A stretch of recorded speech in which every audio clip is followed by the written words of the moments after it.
2월 2일 월요일. 눈에 보이지 않는 집.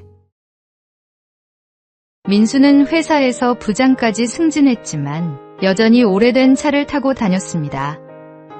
주변에서는 이제 바꿀 때가 되지 않았느냐고 말했지만 그는 굳이 서두르지 않았습니다. 차에 큰 불편이 없었고 무엇보다 다른 곳에 마음을 두고 있었기 때문입니다. 그는 매달 일정 금액을 나누는 삶을 선택했습니다. 멀리 있는 사람들의 필요를 위해 또 가까이 있는 이들의 어려움을 위해 조금씩 그러나 꾸준히 자신의 몫을 내려놓았습니다. 시간이 흐르자 그 선택은 적지 않은 금액이 되었고 그는 그것이 헛되지 않았다고 생각했습니다. 민수는 가끔 스스로에게 묻곤 했습니다. 지금 이 삶은 무엇을 짓고 있는가? 눈에 보이는 것을 위해서인지 아니면 눈에 보이지 않는 집을 향한 준비인지 말입니다. 우리는 종종 더 나은 조건, 더 좋아 보이는 것에 마음을 씁니다. 그러나 삶의 방향은 소비의 크기가 아니라 어디에 마음을 두고 사느냐에 따라 결정됩니다. 보이지 않는 선택들이 모여 언젠가 우리가 머물 집을 이루게 됩니다. 오늘 하루 내 시간과 내 수고와 내 마음은 어느 집을 향해 쌓이고 있는지 돌아보게 됩니다. 오늘의 말씀. 내 손이 이를 얻는 대로 힘을 다하여 할지어다. 내가 장차 들어갈 수월에는 일도 없고 계획도 없고 지식도 없고 지혜도 없음이니라. 오늘의 만나. 세상의 것에 마음을 두지 말고 하늘에 속한 것을 바라보며 살아가는 하루가 되기를 소망합니다.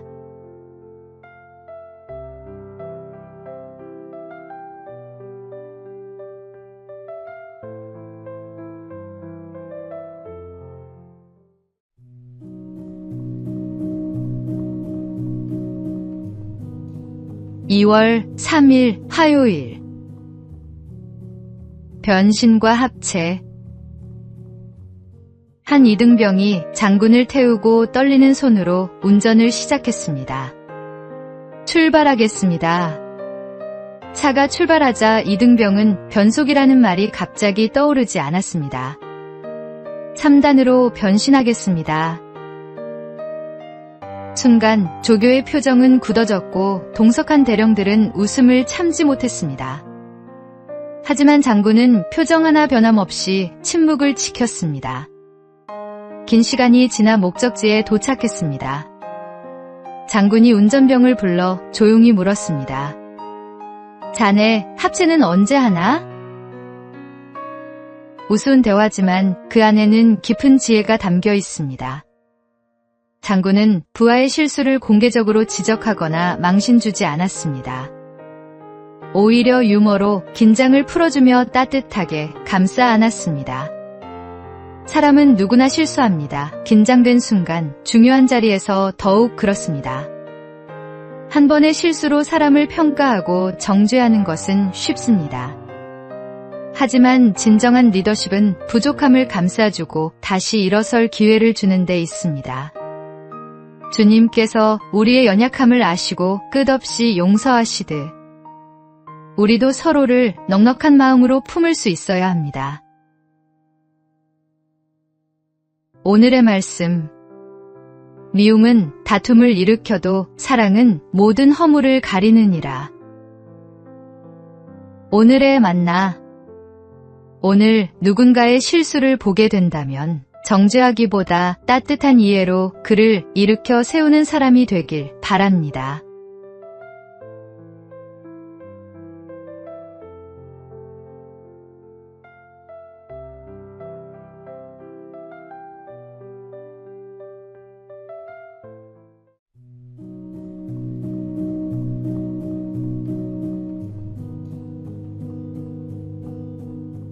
(2월 4일) 수요일.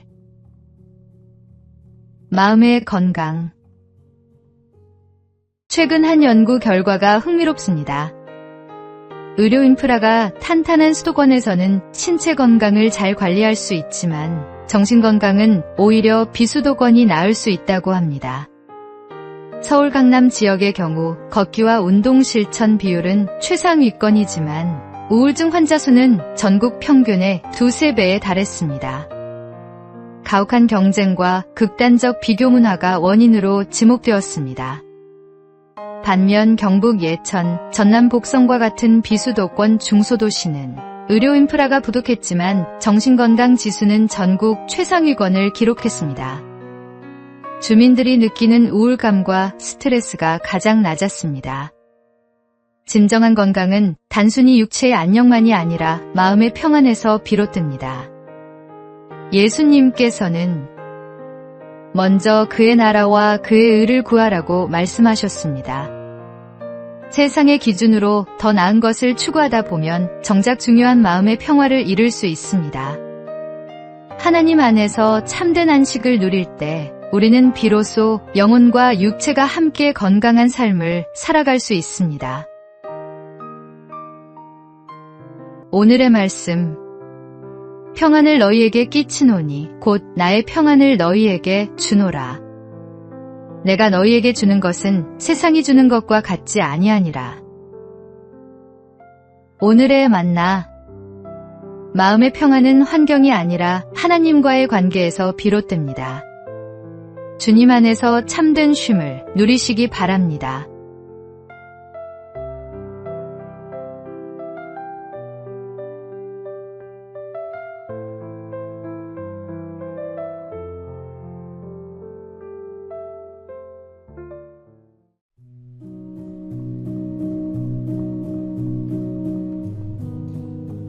(2월 5일) 목요일. 예상하지 못한 화살. 한쪽 문밖에 없는 암사슴이 바다 근처에서 풀을 뜯고 있었습니다. 사슴은 늘 공격받을 위험을 줄이기 위해 육지 쪽을 향해 시선을 고정하고 있었습니다. 사냥꾼들이 다가올 수 있는 방향이었기 때문입니다. 그러나 위협은 예상하지 못한 곳에서 찾아왔습니다. 바다를 지나던 뱃사람들이 사슴을 발견하고 바다 위에서 그를 향해 화살을 쏘았던 것입니다. 화살에 맞은 사슴은 괴로운 숨을 몰아쉬며 탄식했습니다. 나는 얼마나 운이 나쁜가. 내 몸을 지켜줄 것이라 여겼던 바다에서 적을 만나다니. 문제는 대개 우리가 경계하지 않는 방향에서 찾아옵니다. 방심한 자리에 화살이 날아옵니다. 우리는 종종 사람을 경계합니다. 말 한마디, 시선 하나에도 상처받을까 조심합니다. 그러나 정작 가장 쉽게 무너지는 곳, 바로 자신의 마음에 대해서는 방심합니다. 우리 삶의 진짜 문제는 다른 사람이 아닐 때가 많습니다. 상처를 키우는 마음, 두려움을 키우는 생각, 미리 걱정하며 스스로를 지치게 하는 마음이 문제입니다. 누군가 나를 공격할까 염려하며 불안해하기보다 먼저 내 마음을 살피고 다스릴 때 평안이 찾아옵니다. 오늘의 말씀. 모든 지킬 만한 것 중에 더욱 내 마음을 지키라. 생명의 근원이 이에서 남이니라. 오늘의 만나.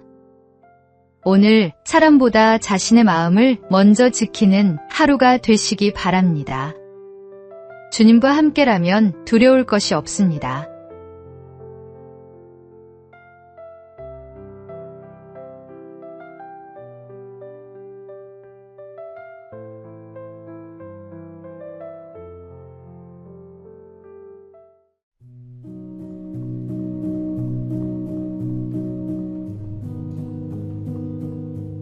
(2월 6일) 금요일. 공유하는 흉터. 배우 안젤리나 졸리가 타임 프랑스 창간호에서 자신의 유방 절제술 흉터를 공개했습니다. 저는 제가 사랑하는 많은 여성들과 이 흉터를 공유한다며 다른 여성들이 자신의 흉터를 공유하는 걸 볼 때마다 항상 감동한다고 말했습니다. 졸리는 2013년 암 예방을 위해 양쪽 유방 절제술을 받았고 2015년에는 양쪽 난소 절제술까지 받았습니다. 그는 유방암 환자 역할을 맡은 영화와 관련해 이렇게 말했습니다. 고난, 질병, 고통은 인간 삶의 일부입니다. 하지만 중요한 것은 그것들을 어떻게 맞서는가입니다. 이 시기를 헤쳐나갈 수 있게 해주는 건 바로 삶 그 자체입니다. 흉터는 단순히 아픔의 흔적이 아닙니다. 그것은 우리가 싸워 이겨낸 증거이며 우리를 더 강하게 만든 과정입니다. 사도 바울도 내게 능력 주시는 자 안에서 내가 모든 것을 할 수 있느니라고 고백했습니다. 우리 각자에게는 보이는 흉터든 보이지 않는 흉터든 삶의 상처가 있습니다. 그러나 그 흉터를 숨기지 않고 나눌 수 있는 용기가 있을 때 우리는 같은 아픔을 겪는 이들에게 희망이 됩니다. 오늘의 말씀, 내 은혜가 내게 족하도다. 이는 내 능력이 약한 데서 온전하여짐이라. 오늘의 만나, 당신의 흉터는 약함의 표시가 아닌 강함의 증거입니다. 주님께서 함께 하시기에 모든 것을 이겨낼 수 있습니다.